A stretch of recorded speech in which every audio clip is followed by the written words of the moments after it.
The massive crystal doors of the Galactic Tribunal slammed shut with a sound that echoed through the entire chamber.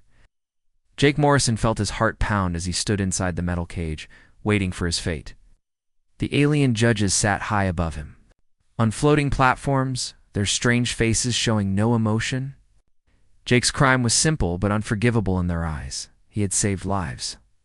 3 months ago, Jake had been working as a scientist on a research station when he discovered something terrible. The Kalani people, a primitive species on a distant planet, were dying from a deadly plague. Their technology was too basic to create a cure. They had no space travel, no advanced medicine, nothing that could help them survive. Jake watched the reports come in day after day, entire villages wiping out. Children dying in their mother's arms, families destroyed by a disease that Jake could easily cure with human medical technology. The Galactic Council had one rule above all others: never interfere with primitive species. They called it Protocol 7. The idea was that every species had to develop naturally. Even if that meant millions would die from diseases that advanced civilizations could cure in minutes. Jake had seen this rule enforced before, but he had never been the one forced to watch innocent people die when he had the power to save them. So Jake broke the rule. He snuck down to the Kalani planet in a stolen shuttle and gave their healers the medicine they needed. Taught them how to make more of it and how to distribute it to their people. In weeks, the plague was gone. Jake had saved over 50,000 lives, including thousands of children who would have died horrible deaths. But the Galactic Council found out. They always found out. Now Judge Vextai, a tall creature with blue skin and 4 arms, held the judgment scroll in his clawed hands. The judge's voice was cold and mechanical when he spoke. Every word felt like a hammer blow to Jake's chest. Jake Morrison of the planet Earth, the judge began, his voice carrying across the silent chamber. You stand accused of violating Protocol 7 of the Galactic Treaty. You have interfered with the natural development of a primitive species. You have given advanced technology to beings who were not ready for such knowledge. This crime threatens the very foundation of galactic civilization. Jake wanted to shout back, to tell them about the children he had saved, about the families that were still alive because of his actions. But the metal collar around his neck prevented him from speaking. The aliens wanted him to listen, not defend himself. The evidence against you is clear, Judge Vextai continued. You admit to your crimes. You show no regret for breaking our most sacred law. Therefore, this tribunal sentences you to permanent exile on the planet designated as Ragnar for you. Will remain there until natural death claims you. May your fate serve as a warning to others who would defy the will of the Galactic Council. The other aliens in the chamber made satisfied clicking sounds with their various mouths and throat pouches. Jake realized they were happy with this sentence. To them, he was getting exactly what he deserved. But Jake knew what Ragnar 4 really was. Everyone in the galaxy knew about Ragnar 4. It was not just a prison planet, it was a death sentence. Disguised as mercy, the planet was home to the most feared creature in known space, something the aliens called the Night Stalker. This beast had killed every single prisoner ever sent to that world. Some lasted a few days, others only a few hours, but none had ever survived more than a week. The alien guards, roughly, grabbed Jake and dragged him toward a waiting transport ship. As they pushed him up the metal ramp, he could hear them talking in their strange language. One of the guards was laughing, and Jake caught enough words to understand they were making bets about how long he would survive. The optimistic guard thought Jake might last 2 full days. The others were betting on less than 24 hours. The ship was small and cramped, designed only to carry prisoners one way. Jake was given a basic survival pack with some food, water purification tablets, a simple shelter, and a few tools. Nothing fancy. Nothing that would give him a real chance against the legendary monster waiting for him as the ship lifted off from the tribunal station. Jake pressed his face against the small window and watched the stars pass by. He thought about the Kalani children who were alive because of his choice. He thought about their families, their futures, their chance to grow and build their own civilization. Even knowing where he was going, Jake could not regret saving them.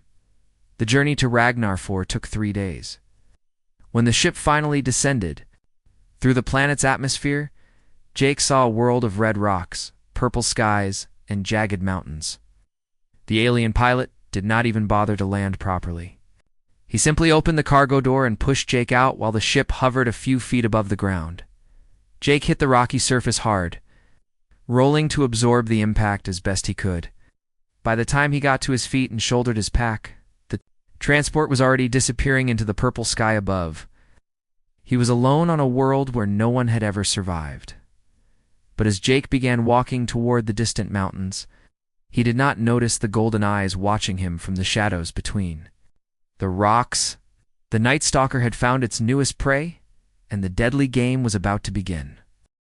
Jake had been surviving on Ragnar for 4 or 3 whole days, which was already longer than most prisoners lasted. The planet was harsh and unforgiving, sharp rocks that cut through his boots, and sudden temperature drops that made his teeth chatter. During the day, the twin suns burned everything with intense heat. But at night, the temperature plunged so low that Jake could see his breath forming white clouds in the air. He had found a small cave on his second day. Just a shallow indent in the cliff face that provided some shelter from the wind. It was not much, but it was better than sleeping in the open where the cold could kill him just as easily as any predator. Jake had managed to gather some dry vegetation and a few pieces of dead wood to build a small fire. The flames danced weakly in the cave entrance, casting strange shadows on the rocky walls. On his third night, as Jake sat beside his tiny fire eating the last of his emergency rations, he heard something that made his blood freeze. A low, rumbling growl came from somewhere in the darkness beyond his firelight. It was not the sound of any animal Jake had ever heard before. This was deeper, more intelligent, and far more dangerous. Jake slowly set down his food and remained perfectly still. He had known this moment would come eventually. Every prisoner sent to Ragnar 4 encountered the Night Stalker sooner or later, and none of them had lived to tell about it. Jake could feel his heart hammering in his chest, but he forced himself to breathe slowly and stay calm. The growling stopped, but Jake could sense something massive moving in the shadows just beyond his vision. Whatever was out there was taking its time, studying him, deciding how to make its attack. Jake had read the reports about this creature during his journey to the planet. The Night Stalker was supposed to be the perfect predator. Fast, intelligent, and absolutely merciless. Then it stepped into the light. Jake had to force himself not to gasp when he saw the creature for the first time. The Night Stalker was enormous. Easily 12 feet long from nose to tail, with a body built like a giant cat, but covered in scales that looked like black glass. Its muscles rippled under its dark hide as it moved with fluid grace. But what struck Jake most were its eyes, golden amber orbs that seemed to glow with their own inner fire. These were not the eyes of a mindless beast. They were intelligent, calculating, and very much aware. Most people would have screamed. Others might have tried to run, even though running would be useless against something this fast. A few might have grabbed weapons and tried to fight, which would only result in a quicker death. But Jake Morrison was not most people. Instead, he looked directly into those golden eyes and spoke in a calm, steady voice. "Hey there, big guy. You must be the neighborhood welcoming committee." The Night Stalker stopped moving completely, its massive head tilting to one side like a confused dog. Clearly, this was not the reaction it was used to getting from its prey. Every other prisoner who had been dropped on this planet had either run in terror or attacked in desperation. None of them had ever simply sat still and started a conversation. Jake could see the confusion in the creature's eyes. It had expected fear, panic, or aggression. Instead, it was dealing with a human who seemed genuinely pleased to meet it. Jake decided to take advantage of this moment of uncertainty, moving very slowly so as not to startle the predator. Jake reached into his survival pack and pulled out one of his protein bars. These were high-energy emergency rations designed to keep someone alive for weeks if necessary. Jake unwrapped the bar carefully, the crinkling sound of the wrapper seeming incredibly loud in the silence of the cave. The Night Stalker watched every movement with intense focus, its golden eyes tracking Jake's hands like a cat watching a mouse. But Jake was not behaving like prey. Instead, he broke the protein bar exactly in half. keeping one piece for himself and tossing the other piece gently toward the massive creature. "I'm Jake," he said between small bites of his half of the bar. "I'm guessing you don't get many visitors who stick around for introductions." The protein bar landed on the rocky ground about 3 feet in front of the Night Stalker. The creature looked down at the offered food, then back at Jake, then down at the food again. Its nostrils flared as it sniffed the air, trying to understand what was happening. In all its years of hunting on this planet, nothing like this had ever occurred. Jake continued eating his half of the protein bar, acting as if sharing food with a legendary predator was the most normal thing in the world. He watched the creature carefully, looking for signs of aggression or attack, but also studying its behavior with the eye of a trained scientist. The Night Stalker was clearly intelligent, more intelligent than most of the galaxy realized. Its body language suggested confusion rather than hunger, curiosity rather than bloodlust. "You know," Jake said conversationally, "everyone in the galaxy is scared of you. They call you the Night Stalker, the perfect killing machine. But looking at you now, I think maybe they got it wrong. You're not just a mindless monster, are you?" Creature lowered its massive head toward the protein bar and sniffed it carefully. Jake could see the intelligence working behind those golden eyes, weighing options, trying to decide what to make of this strange situation. For the first time in decades, the apex predator of Ragnar 4 found itself more curious than hungry. Jake decided to call the creature Rex, mainly because it reminded him of the dinosaurs from Earth's ancient past.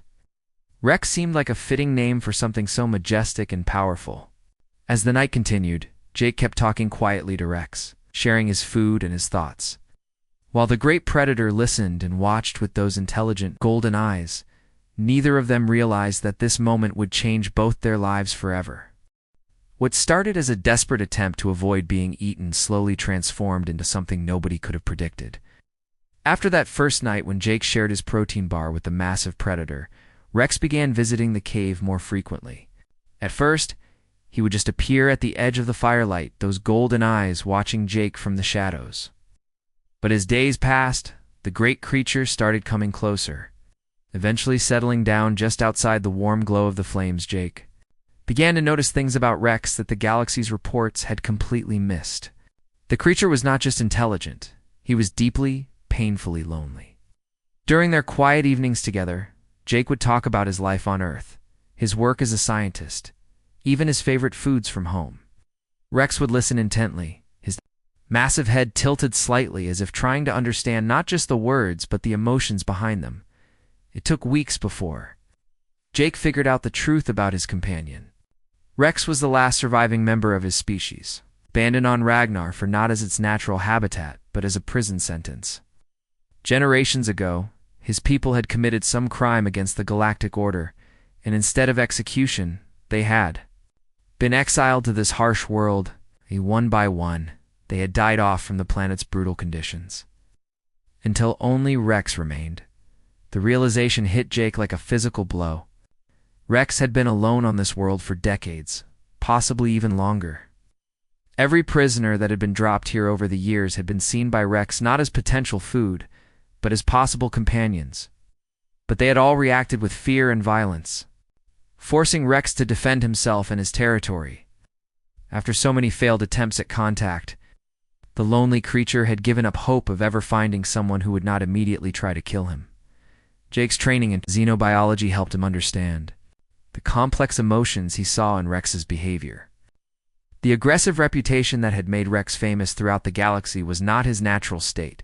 It was a defense mechanism born from years of isolation and repeated rejection. When Jake showed no intention of attacking or fleeing, when he offered food instead of violence, Rex's defensive hostility began to melt away like ice in sunlight. "You know what your problem is, Rex?" Jake said one evening, as they sat together sharing a meal. Rex had shown him where to find the sweet purple fruits that grew in hidden groves between the rocks. They tasted like a combination of apples and honey, and they provided much better nutrition than Jake's dwindling supply of emergency rations. "You've been alone too long. Makes anyone cranky, even a legendary predator." Rex made a deep rumbling sound in his chest that Jake had learned to recognize as contentment. The sound was almost like purring if a 12-foot killing machine could purr. Sometimes, when Rex was particularly pleased about something, the rumbling would rise and fall in patterns that sounded remarkably like laughter as the weeks turned into months. Jake and Rex developed their own form of communication. Jake taught Rex basic human gestures, pointing, nodding, shaking his head for no. He even managed to teach Rex a few simple words, though the creature's vocal cords were not designed for human speech. Rex's attempts to say Jake came out as more of a growling yak sound, but the effort behind it made Jake smile every time. In return, Rex became Jake's guide to survival on Ragnar 4. The great predator knew every secret the harsh planet had to offer. He showed Jake hidden springs where fresh water bubbled up from underground rivers. He led him to caves that provided better shelter from the violent storms that swept across the landscape without warning. Rex knew which plants were safe to eat and which ones would cause painful illness or death. More importantly, Rex taught Jake to think like a predator. The creature's hunting instincts were incredibly sharp, and he began sharing this knowledge with his human friend. Jake learned to move silently across the rocky terrain, to read the subtle signs that indicated danger or opportunity, to plan several moves ahead like a chess master. Under Rex's guidance, Jake developed a tactical awareness that he had never possessed before. The transformation was remarkable. Jake had arrived on Ragnar as a condemned prisoner, expected to die within days. But with Rex's help, he was not just surviving, he was thriving. His body grew stronger from the physical challenges of the planet. His mind became sharper from the constant need to adapt and overcome obstacles. Most importantly, he had found a friend in the most unlikely place imaginable. What neither Jake nor Rex realized was that their friendship had not gone unnoticed. High above the planet's atmosphere, advanced surveillance drones watched their every move, recording everything they did and transmitting the data back to the Galactic Council. The alien leaders who had sentenced Jake to death were horrified to discover that their perfect execution method had failed spectacularly. The partnership between a human and the galaxy's most feared predator was causing panic in the highest levels of galactic government. Emergency meetings were being called. Military commanders were being consulted. The impossible had happened on Ragnar 4, and the consequences would soon reach far beyond one lonely planet. But for now, Jake and Rex were simply two friends learning to trust each other in a harsh world that had tried to destroy them both. The emergency session of the Galactic Council had been called at 3 a.m, Galactic Standard Time. Council leader Threx, a massive creature with gray skin and 6 arms, sat at the head of the crystalline table reviewing surveillance footage that made his blood run cold. For months, the Council had been receiving reports from the orbital monitoring stations around Ragnar 4, and each report was more disturbing than the last. This is completely unacceptable," Threx declared, his voice echoing through the chamber as he slammed one of his fists on the table. The holographic display in front of him showed Jake Morrison and the Night Stalker working together to build some kind of shelter. "The human has not only survived our most effective disposal method, but he has somehow corrupted it entirely. Perfect execution ground has been turned into a training camp." The other council members shifted nervously in their floating chairs. They had all seen the footage. Jake Morrison was supposed to be dead by now, his bones picked clean by the legendary predator of Ragnar 4. Instead, the surveillance drones had captured months of video showing the impossible, a human, and the galaxy's most feared creature working together like old friends.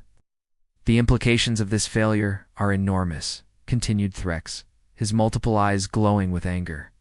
"If word gets out that humans can survive Ragnar 4, if other species learn that our ultimate punishment is no longer effective, it could undermine the entire foundation of galactic law and order."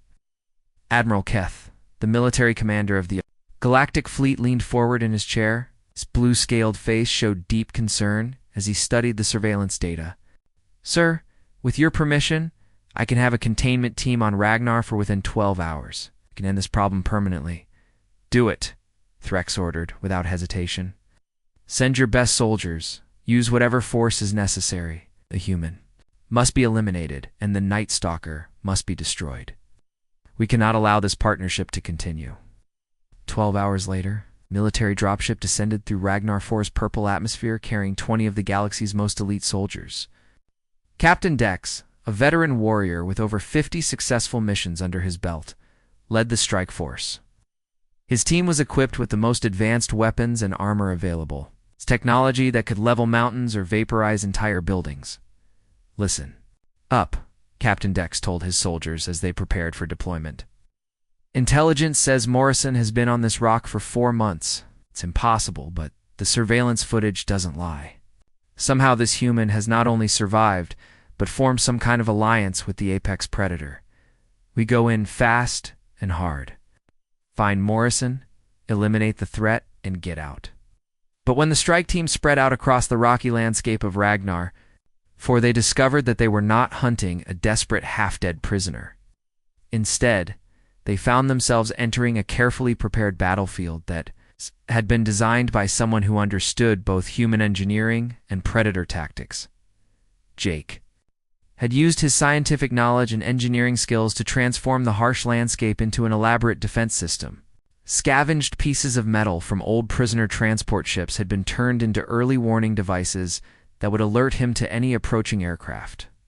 Mirrors made from polished rocks created a communication network that allowed him to send signals across vast distances.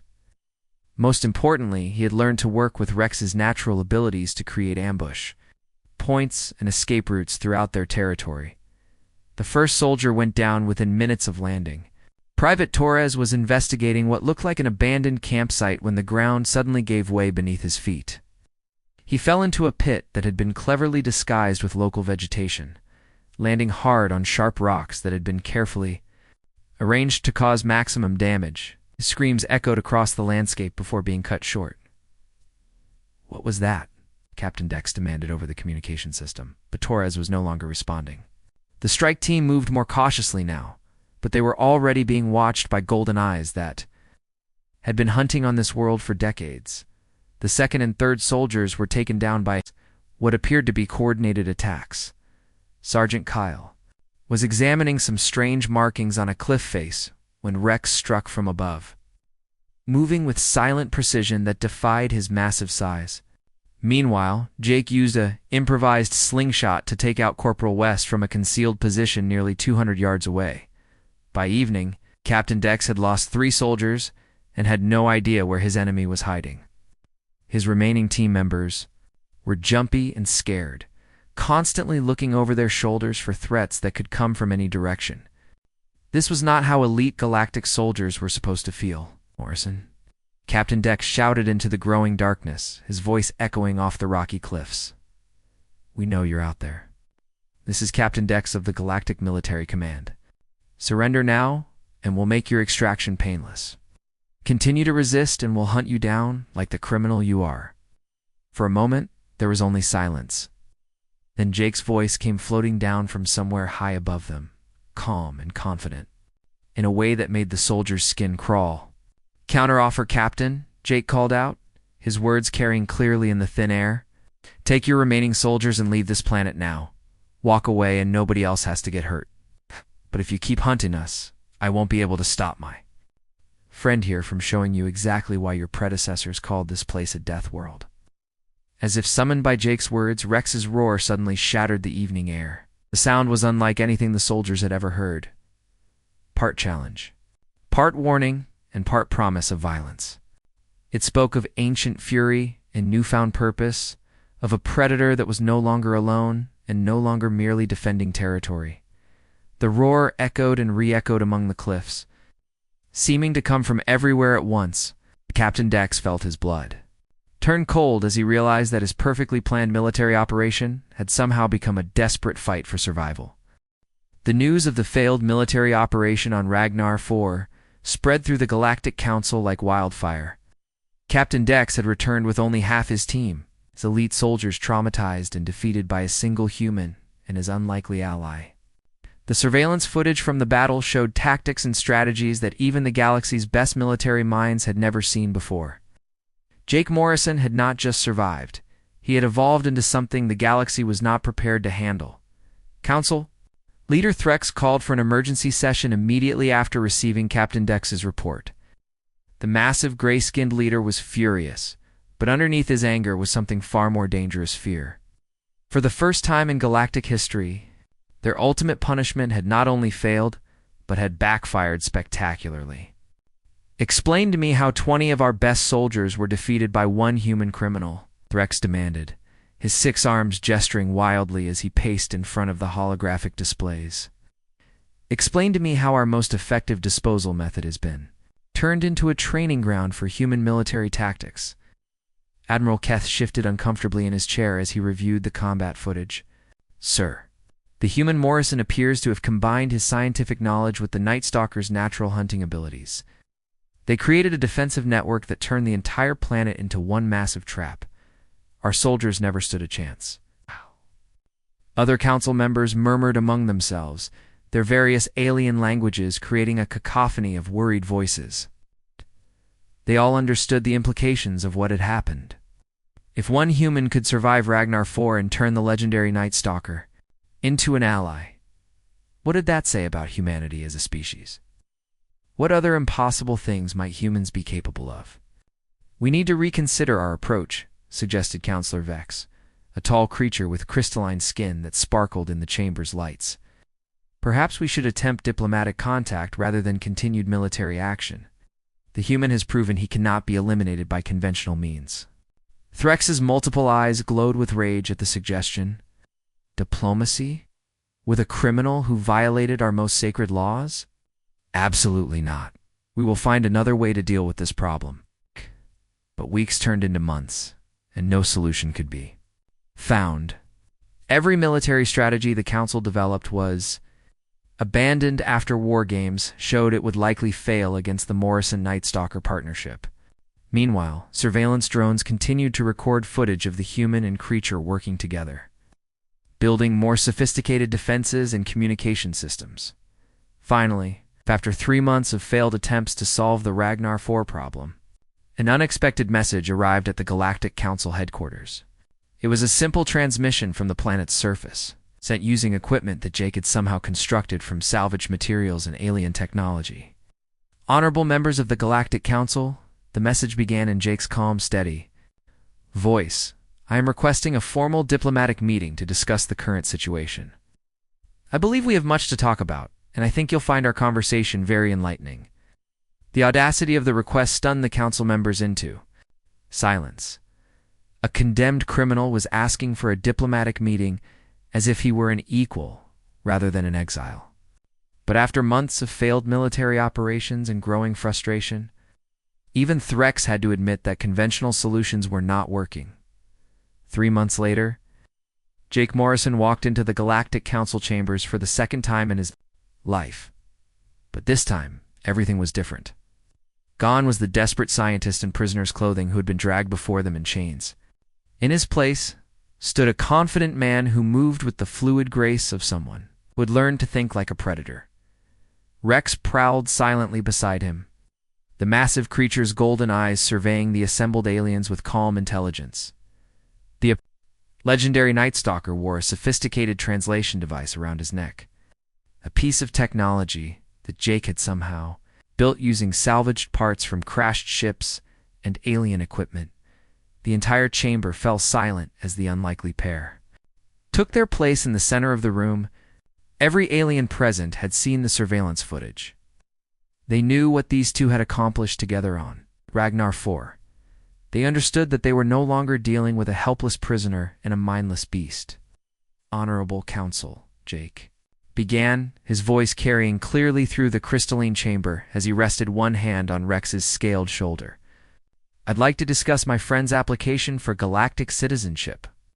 It seems you've been misunderstanding his species for quite some time." The words hit the assembled aliens like a thunderbolt. An application for citizenship? From the Night Stalker?